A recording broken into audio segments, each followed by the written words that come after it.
जय हिंद दोस्तों। आज अपन को भारतीय जो प्राचीन इतिहास पढ़ रहे थे क्योंकि अपन ने अब तक 18 क्लास देख ली थी। आज अपन को 19वीं क्लास पढ़ रहे हैं। यदि हम 19वीं क्लास की बात करें तो अपन ने जो पिछली 18वीं क्लास है उनमें अपन ने अभिलेख देखे थे। तो कुछ ऐसे पॉइंट हैं जो अपन को याद करके चल रहे हैं, जो अपन को पेपर के लिए बहुत महत्वपूर्ण है।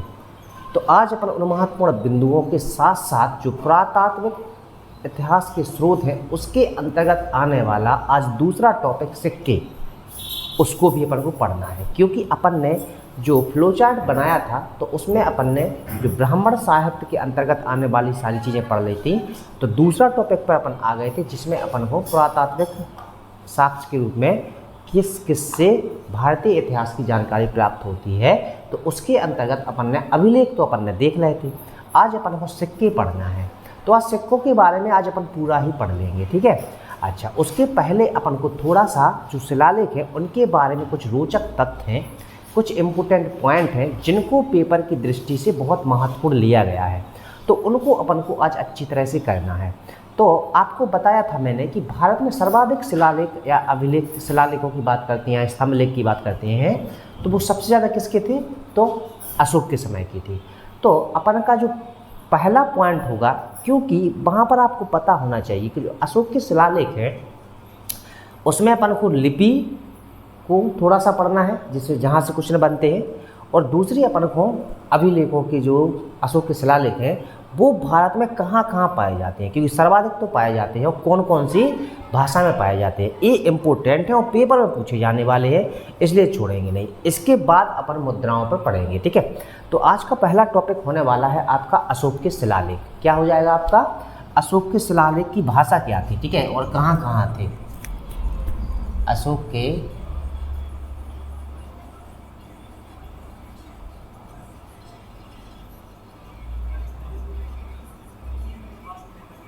शिलालेख।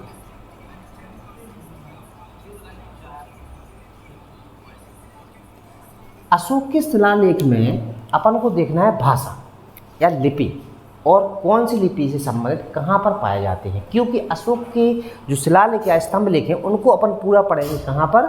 जब अशोक के बारे में अपन पूरा पढ़ेंगे। लेकिन आज अपन को जो अभिलेख हैं उनकी लिपियों के बारे में थोड़ा सा अध्ययन करना है, जहाँ से क्वेश्चन पेपर में बनते हैं। और मैं छोड़ने की काम नहीं कर रहा हूँ, क्योंकि अगर मैं छोड़ूंगा तो आपका पेपर में क्वेश्चन नहीं बनेगा, इसलिए मैं पूरा का पूरा कर रहा हूँ। बीच बीच में आपको टॉपिक मिलेंगे जो कि महत्वपूर्ण होंगे और पेपर से संबंधित होंगे, ठीक है। तो यदि हम बात करते हैं अशोक के शिलालेख की, तो सबसे पहले आपको आना है उनकी प्राकृत भाषा, यानी अशोक के प्राकृतिक भाषा में जो शिलालेख है वो कहाँ कहाँ पर देखे गए हैं। तो पहला आपका पॉइंट क्या हो जाएगा? आपका प्राकृतिक भाषा क्या हो जाएगी? तो प्राकृत, ठीक है। यदि हम प्राकृत भाषा की बात करते हैं तो यह किस लिपि से निकल के आई है? पहला पॉइंट इंपॉर्टेंट है। अब एक एक चीज़ याद करके चलेंगे आप लोग, ठीक है। यदि हम प्राकृतिक भाषा की बात करते हैं तो ये अपनी ब्राह्मी लिपि से निकली है। किससे निकली है? ब्राह्मी लिपि से निकलती है, ठीक है। अच्छा, इसके बाद यदि आपसे पूछा जाता है कि जो प्राकृतिक भाषा होती है वो कैसे लिखी जाती है, तो ये बाएं से दाएं लिखी जाती है। कैसे लिखती है होती है ये? तो ये भाषा आपकी प्राकृतिक भाषा जो है अपनी, जो कैसे होती है अपनी? बाएं से दाएं। अच्छा, एक बात और क्लियर हो गई। तो अशोक के शिलालेख जो हैं, जो प्राकृतिक भाषा के शिलालेख हैं, वो भारत में कहाँ के यहाँ पाए जाते हैं। तो यदि आपसे पूछा जाता है तो अशोक के शिलालेख जो भारत में संपूर्ण भारत में पाए जाते हैं, कौन सी भाषा में? तो प्राकृत भाषा में। तो इसमें एक पॉइंट और याद कर लेना, जो शिलालेख हैं वो कहाँ पर पाए जाते हैं? तो संपूर्ण भारत में, ठीक है।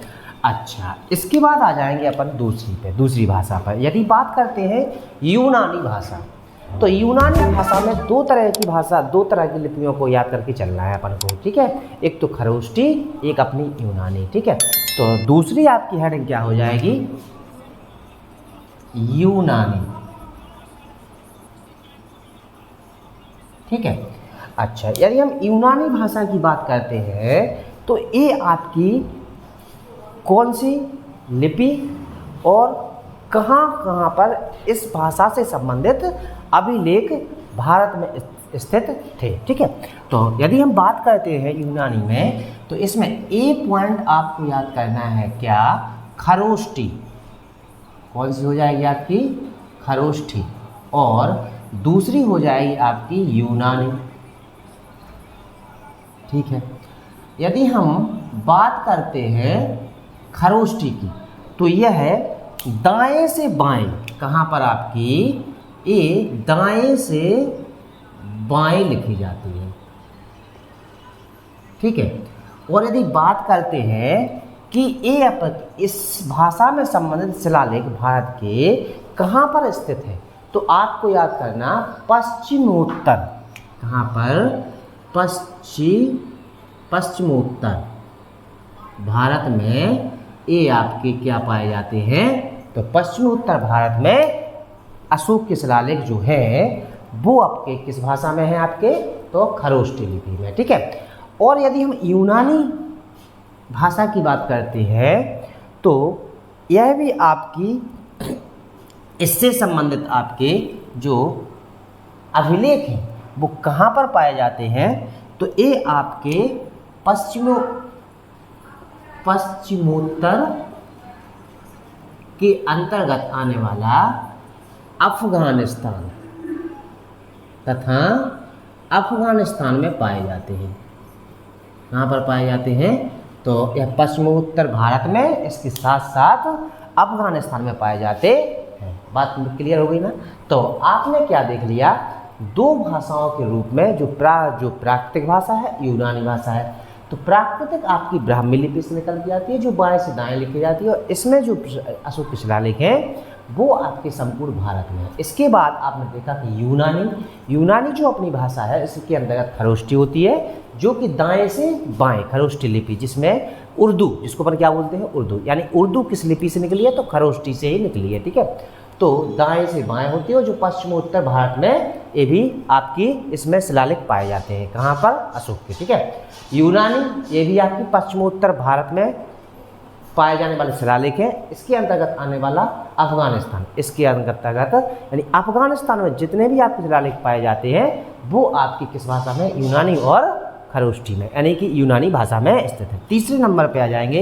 यदि हम तीसरे नंबर की बात करते हैं, तो ये हो जाएगी आपकी अरमाइक लिपि या अरमाइक भाषा। यदि हम अरमाइक की बात करते हैं, तो यह है अरमाइक लिपि से निकलती है। किससे, अरमाइक लिपि। और यदि हम बात करते हैं इनके शिलालेखों की, तो ये भी आपके पश्चिमोत्तर भारत तथा अफगानिस्तान में पाए जाने वाले शिलालेखों में ये भाषा मिलती है। किसके, अशोक के शिलालेखों में। तो इसके लाने भी आपको क्या करना है, पश्चिमोत्तर भारत तथा अफगानिस्तान दोनों में ये आपको मिल जाएंगे देखने के लिए। कौन से आपके, तो अशोक के शिलालेख। तो आपने क्या देखा, हमने पूरे भारत में स्थित जो अशोक के शिलालेख हैं उनको 3 लिपियों में और 3 भाषाओं के अंतर्गत अपन ने समझ लिया है। अब आपको यहाँ से क्वेश्चन क्या मिल जाते हैं, जैसे प्राकृतिक भाषा है, ब्राह्मी लिपि से निकली है, उसी से अपनी देवनागरी लिपि निकली है, अभी आगे पढ़ेंगे अपन, है ना, जो कि बाएं से दाएं लिखी जाती है, और इससे संबंधित शिलालेख आपके संपूर्ण भारत में मिल जाते हैं। ठीक है, यूनानी में आपने खरोष्ठी देख ली, जो दाएं से बाएं होती है, जो कि उर्दू के रूप में होती है, ये आपकी पश्चिमोत्तर भारत में इसके शिलालेख मिल जाते हैं। किसके, तो अशोक के। ठीक है, इसका यूनानी पश्चिमोत्तर भारत तथा अफगानिस्तान में मिल जाएंगे। इसके बाद अरमाइक आपकी अरमाइक लिपि से, जो कि आपकी पश्चिमोत्तर भारत तथा अफगानिस्तान में इससे संबंधित शिलालेख मिलते हैं। अब आ जाएंगे अपन दूसरा टॉपिक।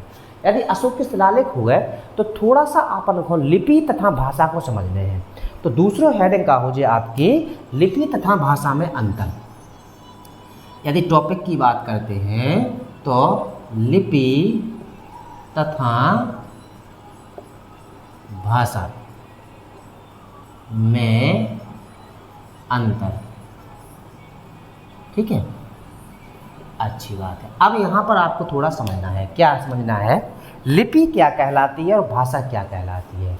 तो आपको एक छोटी सी सरल भाषा में हम समझाएं, तो जो हम सब मुंह से जो शब्द बोलते हैं ना, जो हम भाषा की राह में आम आम बोलचाल की भाषा है, ये सारी जो भाषाएं होती हैं उनको जो लोग बाग अपने मुंह से भावों को, विचारों को, बोलने को, कामकाज में, हर एक चीज़ में जो हम भाषा जब बोल रहे हैं वह अपनी क्या कहलाती है, भाषा कहलाती है। और जोन जिस शब्द बोल रहे हैं उनको लिखवे की जो कला होती है बेटा, जोन वे शब्द होते हैं तो वे शब्द जो लिखे जाते हैं वे आपकी लिपि कहलाते हैं। यानी कि बात क्लियर हो चुकी है कि जो हम बातों के द्वारा किसी से बोल कर या बात करके अपने भावों को बताते हैं वो आपकी भाषा हो जाती है। और उन्हीं भाषा उन्हीं बातों को हम जब लिख लेते हैं तो वो आपकी क्या कहलाने लगती है, तो लिपि कहलाने लगती है। तो इसमें अब थोड़ा सा आपको लिख कर भी चलना है, ठीक है। यदि हम लिपि तथा भाषा में अंतर की बात करते हैं तो जिन अक्षरों का प्रयोग, थोड़ा सा आप समझते चलेंगे, ठीक है। यानी कि जिन अक्षरों का उपयोग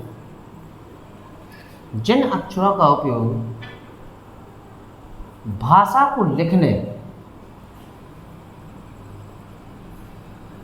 भाषा को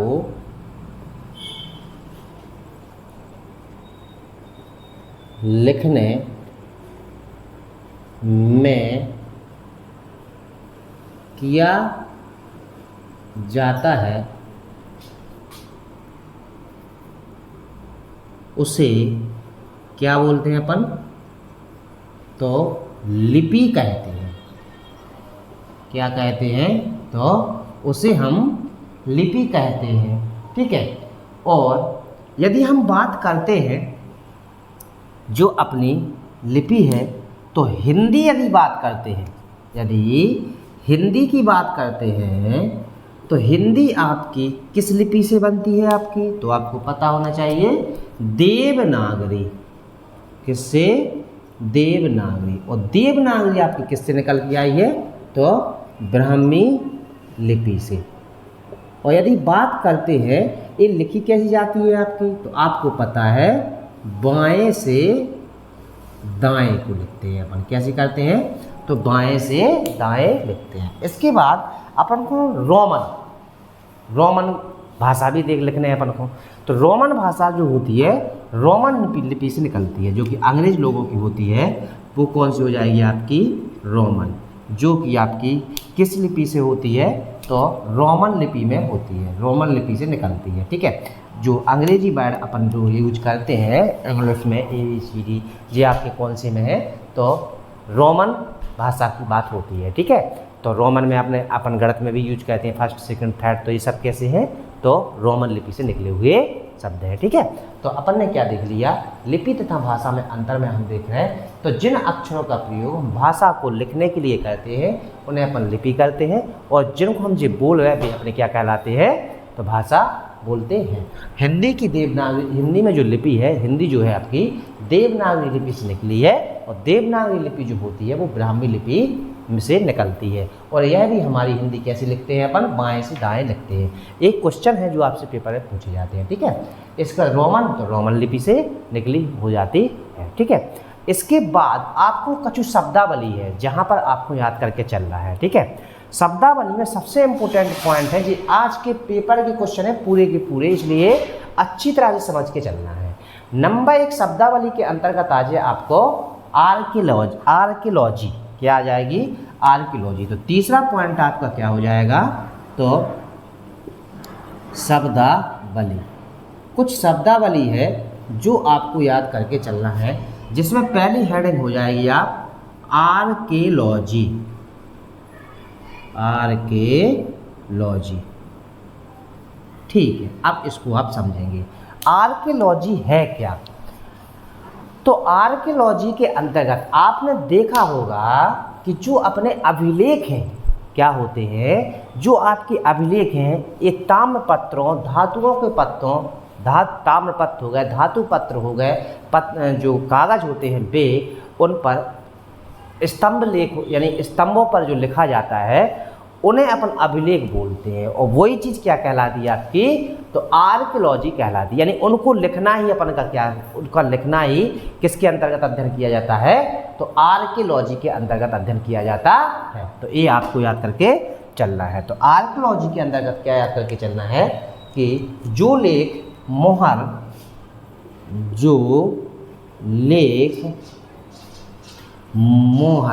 जो मोहरें होती ना, मोहर, प्रस्तर स्तंभ,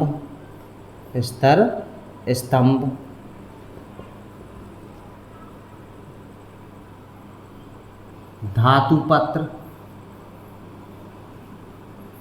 ताम्रपत्र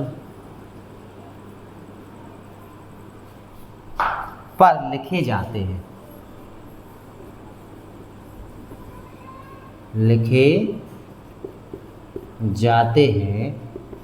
उसे अपन क्या बोलते हैं? अपन अभिलेख बोलते हैं। क्या है? अभिलेख कहा जाता है। यदि इन्हें ही क्या बोलते हैं अपन? तो अभिलेख बोलते हैं।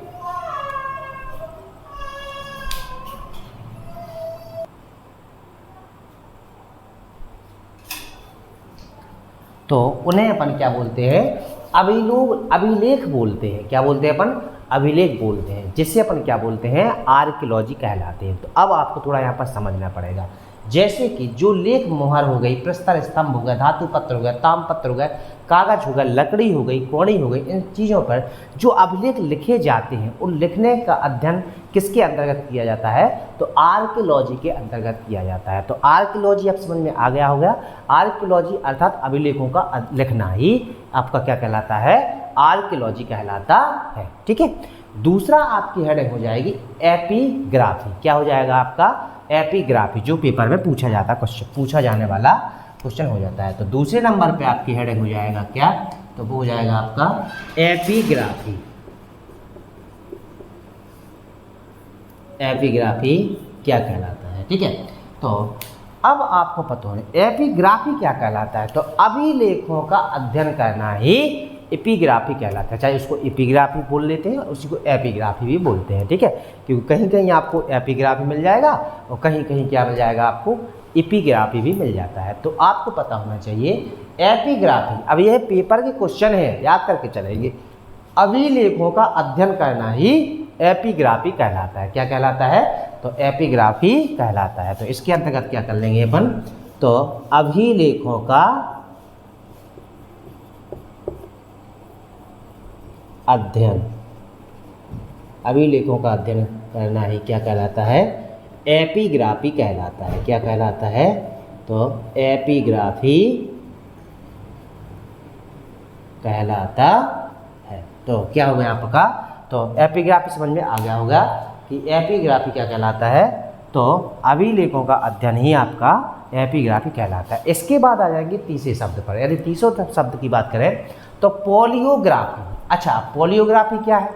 यदि हम बात करें पोलियोग्राफी की, तो पोलियोग्राफी एक ऐसा अध्ययन है, जैसे कि आपने देखा होगा अभिलेख जो अपने तिथि के अनुसार लिखे हुए होते हैं कि ये तिथि, इतने तिथि में ये अभिलेख हैं। तो जो अभिलेखों पर जो तिथि होती है या जो प्राचीन शास्त्र लिखे रखे हैं, उन पर जो तिथियां होती हैं, उनको अध्ययन करना ही पोलियोग्राफी कहलाता है। क्या कहलाता है? यानी तिथियों का अध्ययन करना ही पोलियोग्राफी कहलाता है।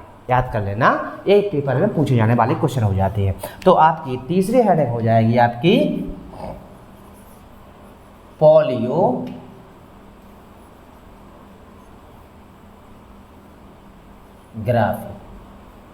तो पोलियोग्राफी की बात करें तो आपको पता होना चाहिए अभिलेख तथा दूसरे प्राचीन ग्रंथों, अभिलेख तथा दूसरे प्राचीन तिथियों का अध्ययन, यानी उनकी तिथियों का अध्ययन क्या कहलाता है आपका? तो पोलियोग्राफी कहलाता है। क्या कहलाता है? तो पोलियोग्राफी कहलाता है। तो क्लियर हो गया ना? तो अब आपको रटना नहीं है, बस सीखते चलना है। पोलियोग्राफी, एपिग्राफी अभिलेखों का अध्ययन, पोलियोग्राफी उस पर पाई जाने वाली तिथियों का अध्ययन। अब आ जाएगा न्यूमिस्मेटिक्स। न्यूमिस्मेटिक्स, ठीक है। तो चौथा आपका वर्ड क्या हो जाएगा, न्यूमिस्मेटिक्स। ठीक है, तो चौथा हो जाएगा आपका न्यूमिस्मेटिक्स। न्यूमिस्मेटिक्स। यदि हम बात करते हैं न्यूमिस्मेटिक्स की, किसकी करते हैं, तो यदि हम बात करते हैं न्यूमिस्मेटिक्स की, तो ये क्या कहलाता है, तो आपको पता होना चाहिए न्यूमिस्मेटिक्स का मतलब होता है सिक्कों का अध्ययन करना। किसका अध्ययन करना, तो सिक्कों का अध्ययन करना ही न्यूमिस्मेटिक्स कहलाता है। एक क्वेश्चन आपसे पेपर में पूछा जाता है, तो ये शब्दावली बहुत महत्वपूर्ण है, इसको पढ़ते चलेंगे। ठीक है, तो न्यूमिस्मेटिक्स में क्या होता है, सिक्कों का अध्ययन करना। किसका अध्ययन करना, तो सिक्कों का अध्ययन। इसमें किसका अध्ययन किया जाता है, तो सिक्कों का अध्ययन आपका क्या कहलाता है, मुद्रा शास्त्र। मुद्रा शास्त्र, उसी को इंग्लिश में बोलते हैं न्यूमिस्मेटिक्स या न्यूमिस्मेटिक्स कहा जाता है। ठीक है, क्या कहा जाता है, तो न्यूमिस्मेटिक्स कहा जाता है। ठीक है, अच्छा, इसके बाद आपको हम लोग पांचवों वर्ड क्या याद करके चल रहे हैं, पुरातत्व। अच्छा, पुरातत्व क्या कहलाता है, पढ़ तो आए अपन, लेकिन पुरातत्व की अगर हम आपसे पूछें कि भाषा क्या होती है, यानी परिभाषा में हमें आप समझाइए कि पुरातत्व क्या कहलाता है, तो आपको हम बता दें कि मनुष्यों के द्वारा जो वस्तुएं, जो मंदिर, जो अपने भवन, समझ रहे हैं ना, मनुष्य के द्वारा जो वस्तुएं हो गई, मंदिर हो गए, भवन हो गए, इनको मतलब इनके अवशेषों के बारे में अध्ययन करना ही आपका पुरातत्व कहलाता है। क्या कहलाता है, पुरातत्व कहलाता है। तो चौथी के बाद अपनी पांचवी हेडिंग क्या हो जाएगी आपकी, पुरातत्व। पुरातत्व, यदि हम पुरातत्व की बात करते हैं तो क्या कहलाएगा आपका, मनुष्य द्वारा उपयोग वस्तुओं, किसको, वस्तुओं, मंदिरों, भवनों के अवशेषों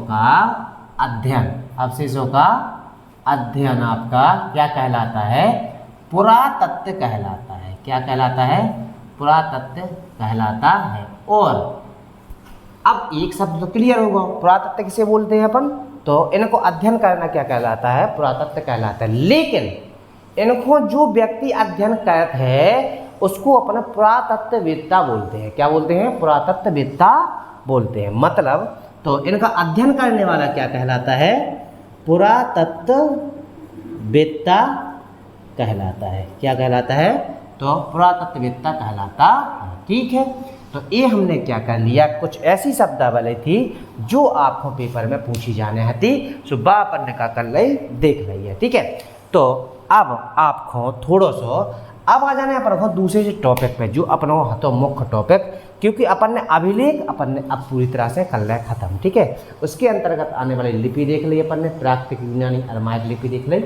और जा शब्दावली देख ली। इसके अंतर्गत अब देखो दूसरा टॉपिक का हो जाने आपको, जो मुद्रा, जो अपन ने कल देखो था ना अभिलेख, आज आपकी क्या हो जाए, मुद्रा।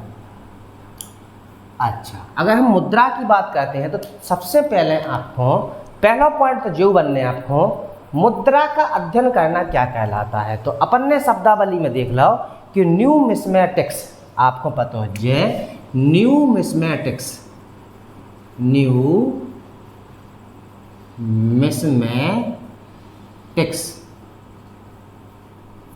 तो क्या कहलाता है, सिक्कों का अध्ययन।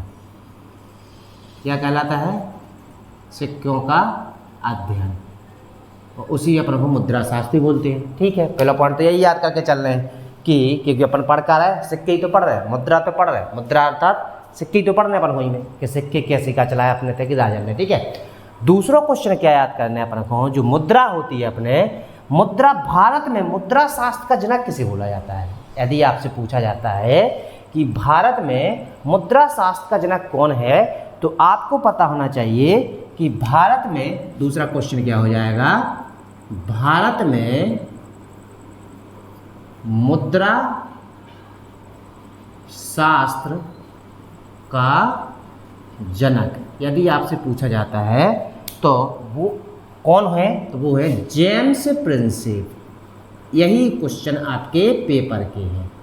कौन है आपके, जेम्स प्रिंसेप हो जाते हैं। कौन हो जाते हैं आपके, तो जेम्स प्रिंसेप। यदि आपसे पूछा जाता है कि भारत में मुद्रा शास्त्र के जनक किन्हें बोला जाता है, तो वो बोला जाता है आपका जेम्स प्रिंसेप को बोला जाता है। ठीक है, इसके बाद एक क्वेश्चन और याद करके चल रहे हैं। कुछ शब्द हैं ऐसे जो याद कर रहे हैं। पंचमार्क या आहत सिक्के किन्हें बोला जाता है, पंचमार्क या आहत सिक्के। तो यहाँ पर एक पेपर का क्वेश्चन है, इसको याद करके चलेंगे। पंचमार्क उन्हें ही बोला जाता है आहत सिक्के। यदि हम बात करें पंचमार्क की या आहत सिक्कों की, तो ऐसे वो कौन से सिक्के हैं जिन्हें अपन पंचमार्क या आहत सिक्के कहा जाता है। तो यहाँ पर आपको थोड़ा समझना है कि ऐसे सिक्के जिनके ऊपर चित्र का अंकन किया गया। किसका अंकन किया गया, यानी चित्र तो अंकन करे गए लेकिन उन पर तिथियाँ मिथियाँ नहीं डाली गई। समझ में आ रहा है, उन पे तिथि वगैरह नहीं डाली गई है, उन्हें ही अपन पंचमार्क या आहत सिक्के बोलते हैं। याद करके चलेंगे आप लोग। तो क्लियर हो गया ना। तो ऐसे सिक्के जिन पर आपको आकृतियां तो मिलेंगी लेकिन उस पर कोई तिथि वगैरह नहीं मिलेगी, वो ही आपके पंचमार्क या आहत सिक्के कहलाते हैं। ठीक है, तो पंचमार्क तो आपको क्लियर हो गया, यानी ऐसे सिक्के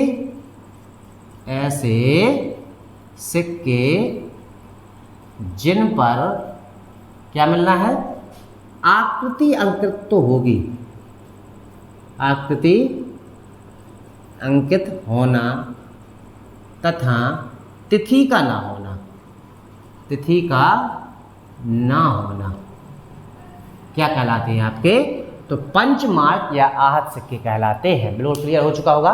तो अब आपको क्लियर होगा जय कि पंचमार्क अपने क्या कहलाते हैं। तो जिन सिक्कों पर क्या नहीं होना चाहिए, जिन सिक्कों पर आपके तिथि ना हो, अंकित चित्र के लिए हो, उन्हें अपन आहत सिक्के बोलते हैं। तो अब आपको एक क्वेश्चन और याद करके चल रहे हैं। तो भारत में सबसे पहले जो सिक्के हैं वो किने चलाए थे।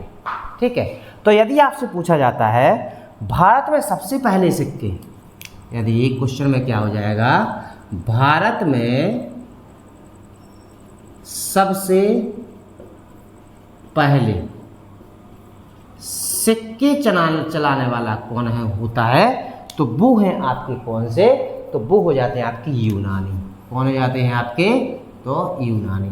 मतलब आपको क्लियर हो जाना चाहिए, जो यूनानी आए उन्होंने भारत में सबसे पहले सिक्के चलाए थे। ठीक है, अच्छा, इसके बाद आपको दूसरा पॉइंट क्या याद करके चल रहे हैं कि भारत में सर्वाधिक कौन से, सर्वाधिक सोने के सिक्के नहीं, सर्वाधिक सिक्के किसने चलाए थे, पहले ये याद करके चलना है कि भारत में सर्वाधिक सिक्के किसने चलाए थे। तो भारत में सर्वाधिक मौर्य शासन काल में चले थे। तो क्वेश्चन थोड़ा समझ के चलना, भारत में सर्वाधिक सिक्के, यदि आपसे पूछा जाता है कि भारत में सर्वाधिक सिक्के किसके शासनकाल में चले, किसके शासनकाल में चले थे, तो मौर्य शासनकाल में। किसमें, मौर्य शासन काल में चले थे। तो ये आपको याद हो जाना चाहिए कि सबसे ज़्यादा सिक्के हैं आपके किसके शासनकाल में चलाए गए थे, तो मौर्य शासनकाल में चलाए गए थे। ठीक है, अच्छा, इसके बाद आपको सर्वाधिक शुद्ध सोने, सर्वाधिक सोने के सिक्के अब याद करके चल रहे, सर्वाधिक शुद्ध सोने के सिक्के। तो आपको पता चलेगा कि भारत में, अगला पॉइंट क्या याद करना है, भारत में सर्वाधिक शुद्ध, कैसे, शुद्ध सोने के सिक्के। यदि पूछा जाता है आपसे कि भारत में सर्वाधिक शुद्ध सोने के सिक्के किसने चलवाए थे, तो वे चलवाए थे आपने कुषाण शासकों ने। किसने, कुषाण शासकों ने। ठीक है।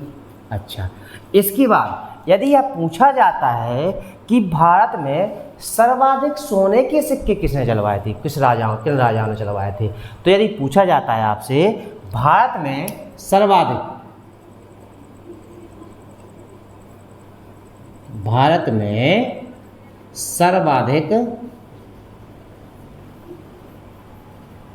सोने के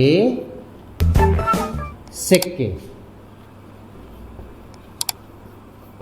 किसने चलवाए थे, तो यदि पूछा जाता है तो ये चलवाए थे अपने गुप्त शासकों ने। किसने चलवाए थे, तो गुप्त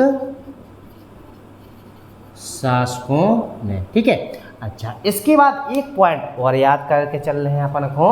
यदि बात करें आपसे, यदि पूछा जाए आपसे कि भारत में शीशे के सिक्के किसने चलवाए थे, मतलब भारत में शीशे के सिक्के किसने चलवाए थे। यदि पूछा जाता है आपसे भारत में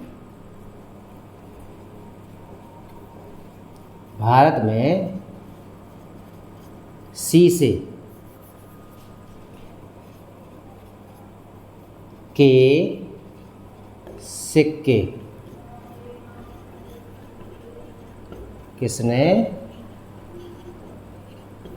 चलवाए थे, यदि सातवाहन शासकों ने किसने चलवाए थे, तो सातवाहन शासकों ने शीशे के सिक्के चलवाए।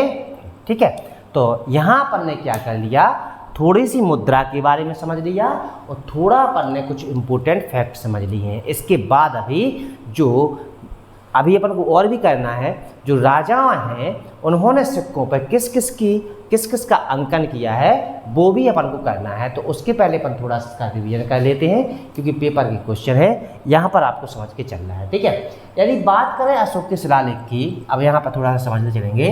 प्राकृतिक लिपि में जो अपने अभिलेख हैं, जो ब्राह्मी लिपि से निकल के आई है, जो बाएं से दाएं लिखी जाती है, संपूर्ण भारत में पाए जाते हैं अशोक के शिलालेख। इसके बाद यूनानी लिपि यानी खरोष्टी और यूनानी। खरोष्टी होगी तो जो दाएं से बाएं लिखी जाती है, पश्चिमोत्तर भारत में लिखी जाती है। ठीक है। पश्चिमोत्तर भारत अफगानिस्तान में यूनानी के शिलालेख हैं आपके। अरमाइक लिपि से निकलती है, जो पश्चिमोत्तर भारत और अफगानिस्तान में इसके शिलालेख पाए जाते हैं। किसके, अशोक के शिलालेख। ठीक है।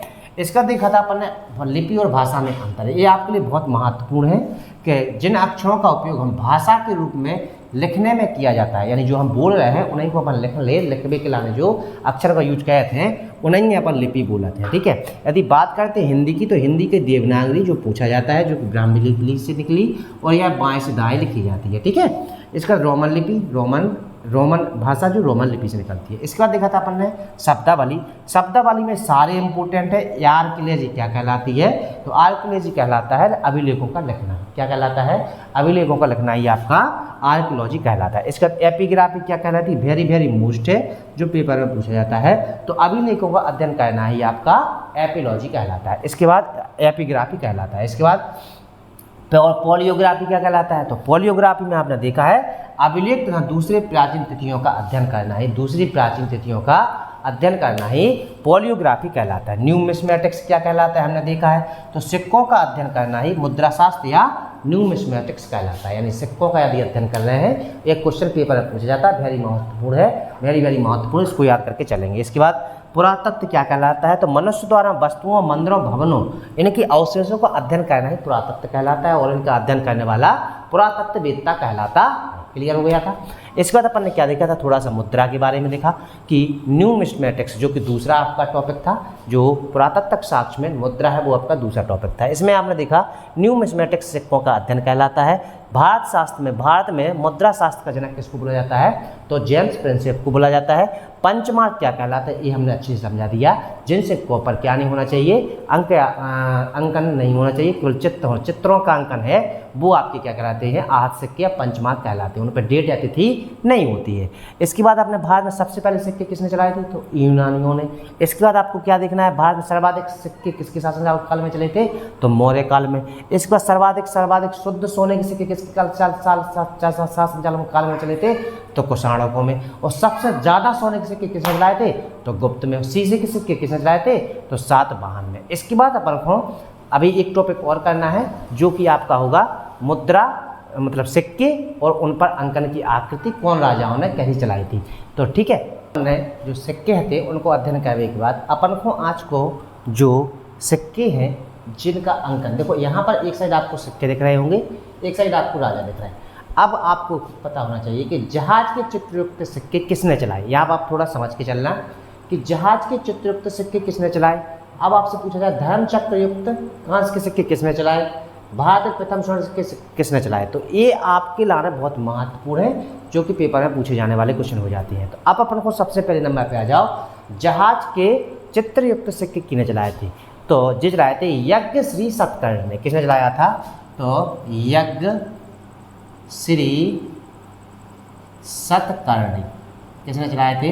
तो आपको पता चलेगा कि जहाज के चित्र यानी ऐसे सिक्के जिन पर जहाज की मूर्ति का अंकन है, उन बे सिक्के आपको किसने चलाए। तो बे सिक्के चलाए अपने किसने, तो यज्ञ श्री सतकर्णी ने चलाए थे। इसके बाद अपना दूसरा दिख रहा है आपको कि धर्म चक्र युक्त कांस्य के सिक्के, यानी धर्म चक्र बनाकर जो सिक्के थे, कांस्य के जो सिक्के थे उन पर धर्म चक्र बनाकर किसने चलाया था। तो ये चलाए थे आपके मिनांडर ने। किसने, तो मिनांडर ने।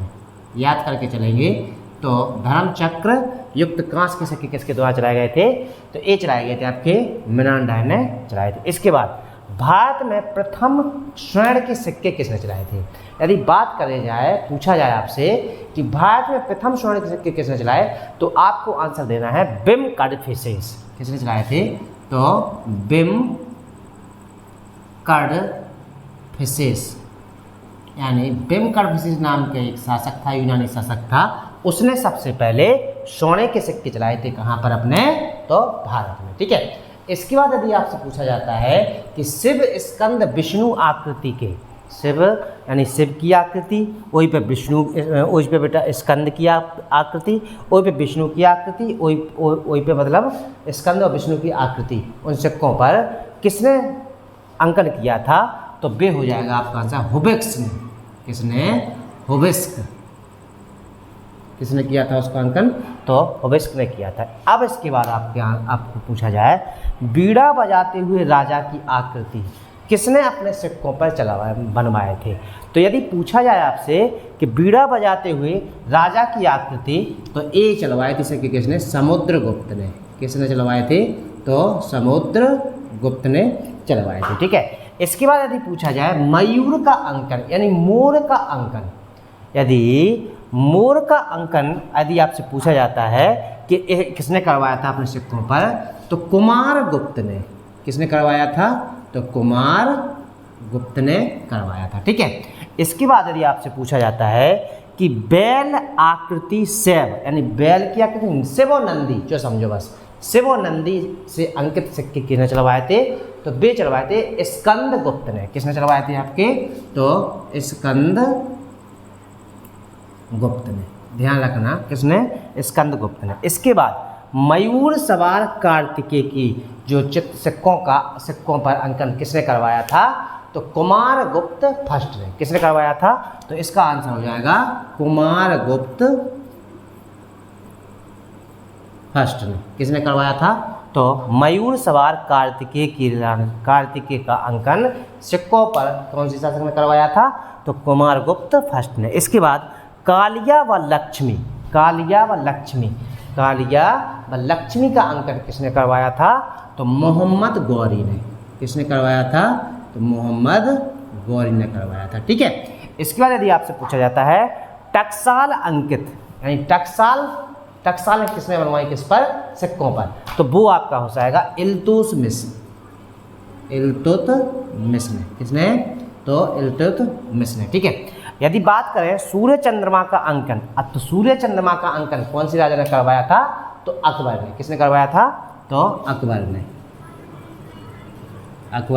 करवाया था अपने सिक्कों पर। इसके बाद राम व सीता का अंकन भी किसने करवाया था, तो अकबर ने करवाया था। किसने करवाया था, तो अकबर ने करवाया था। ठीक है। इसके बाद बाज व तिथि का अंकन किसने करवाया था, तो ये भी आपका अकबर ने। किसने करवाया था, तो अकबर ने करवाया था। इसके बाद आना अंकित किसने करवाए थे, तो ये करवाए थे, यानी आनों पर अंकन करवाना, तो ये करवाया था शाहजहां जहाँ में, ठीक है, याद कर लेना। इसके बाद हाथ में शराब की बोतल हाथ में शराब की जो बोतल है जो किसने अंकित करवाई थी व्यक्ति के रूप में हैं, तो वो करवा तो जहांगीर ने, कि ने तो जहांगीर ने, ठीक है। और लास्ट में हिंदू देवी देवता व हिंदू संवत लिखना शुरुआत किसने करवाई थी, यानी किसने अंकन करवाया था, तो टीपू सुल्तान ने। किसने करवाया था, तो टीपू ने। किसने करवाया था, तो टीपू ने। तो इस तरह हमने क्या कर लिया, आज सिक्कों के बारे में यदि आपसे पूछा जाता है तो हमने सिक्कों से संबंधित हमने सारी जानकारी कर ली है। इतिहास में प्राचीन इतिहास जो पढ़ रहे थे वहाँ पर अपन पुरातत्व साक्ष्य के अंतर्गत अपन ने क्या देख लिया, एक अभिलेख देख लिए, दूसरा आपका सिक्के हो चुके हैं। अब तीसरा आपकी हेडिंग अगली हो जाएगी जो कि आपकी बीच में वीडियो बनेगी। तो यहाँ पर हमने क्या देख लिया, तो सिक्के जो जिन राजाओं के जिन राजा ने चलाए हैं अंकन किया है उनको अपन ने आज देख लिया है। तो आप लोग बस रटिएगा नहीं, अच्छी तरह से सीखिएगा और अच्छी तरह से पढ़िएगा। यदि वीडियो अच्छी लगती है तो लाइक कीजिएगा, कमेंट करिएगा, शेयर करिए और दोस्तों को बता दीजिएगा। जय हिंद, जय भारत दोस्तों।